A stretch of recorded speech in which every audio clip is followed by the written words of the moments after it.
I grew up in the 80s and 90s when LucasArts and Sierra were the names in adventure games. But from Leisure Suit Larry to Space Quest, Sierra really defined the genre for me. And in 2015, they came back for one last quest.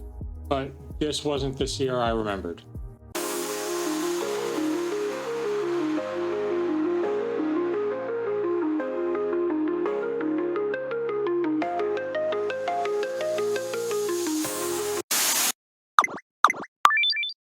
Sierra pioneered the adventure game genre.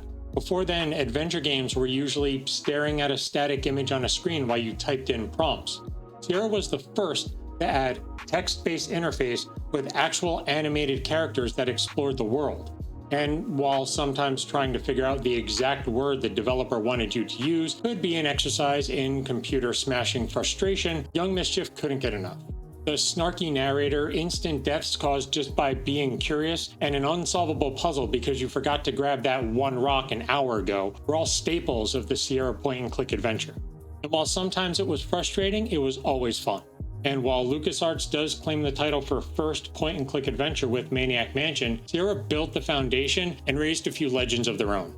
Though I never really got into Sierra's first point-and-click adventure game, King's Quest, when I got curious to find out whatever happened to this game maker that I loved, it turns out their very last game was a King's Quest series that came out in 2015. So I thought, what better time to check it out? Unfortunately, it seems in their dying days, Sierra caught a bad case of the Telltale. See, Sierra was eventually bought by Vivendi, who eventually merged with Activision Blizzard, and Activision's plan for Sierra was to re-release some of their own classics. But with Telltale being at the height of their popularity at the time, they abandoned the classic point-and-click adventure game for a more modern style. First, the game was separated into 5 chapters, which were sold individually or as a bundle. And secondly, it really wasn't a point-and-click adventure game. It had some of the same bones as a point-and-click adventure. You walk around collecting items and try to find places to use that items while spending the majority of your time talking to random people. But there are also quick-time events, puzzles with multiple solutions, decisions that seem like they're going to matter but ultimately don't, and most importantly, no pointing or clicking, being replaced with a standard controller layout. And while none of these changes necessarily make a bad game, it makes me wonder who this game was for. If you're trying to bank on the nostalgia, older players might be turned off by all the new changes. And if you're trying to attract a new audience, then why not just go with a brand new IP? And this game is clearly banking on the nostalgia because the whole story is framed around a dying King Graham telling the story of his life to his daughter Gwendolyn. The story begins with Graham telling the story of how he became a knight of the Kingdom of Daventry. King Edward is holding a tournament and Graham has to use his brains and complete lack of brawn to win the position. This is also the chapter that introduces the QuickTime events and branching puzzles that I mentioned earlier.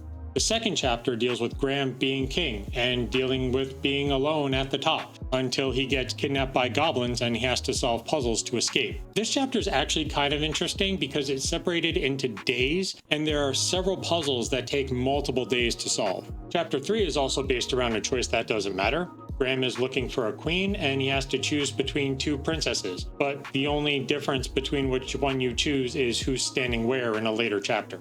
Chapter 4 is a block pushing puzzle. That's it.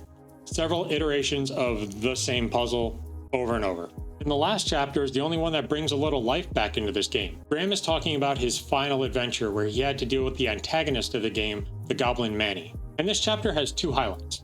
First, you play a little section that's basically King's Quest 1. And I know these kitschy little callback sections can often overstay their welcome, which this one doesn't, but it's also really simplified. It's basically you just collect a few items and it's over. It would have been nice if you actually had to solve a puzzle or 2.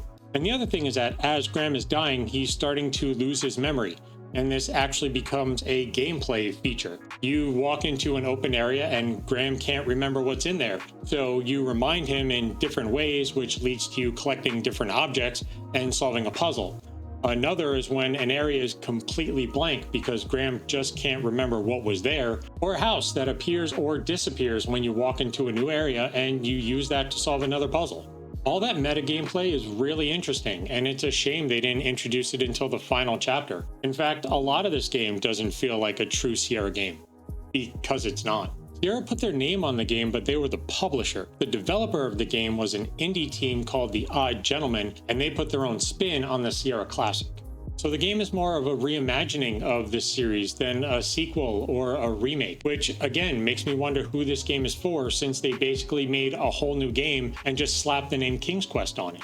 They managed to capture some of the humor and staples of the originals, but it all feels so token. There's a part in Chapter 1 where you can actually die if you make the wrong choice, but the wrong choice is extremely obvious, and if you die, you just respawn right back at the beginning of the puzzle. So it's more like an Easter egg that references the old games. In the old games, puzzles would be more difficult, and the price for failure was having to reload a saved game, which could be however far back you last saved. And it removes one of the things I love about Sierra games: the snarky narrator.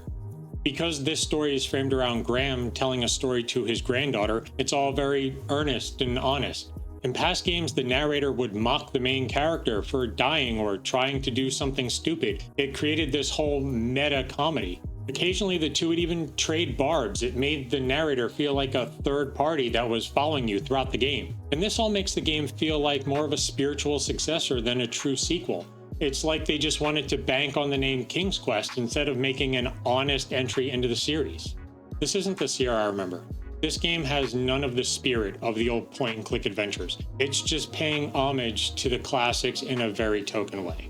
And if this is what we had to look forward to with later Sierra games, maybe it's for the best that they shut down. It's just a shame that one of my favorite developers couldn't go out on a high note. But that's just what I think. Tell me what you think in the comments down below, good or bad, let me hear it. And while you're down there, if you could hit the like and subscribe buttons, I would really appreciate it. I'll see you all next time.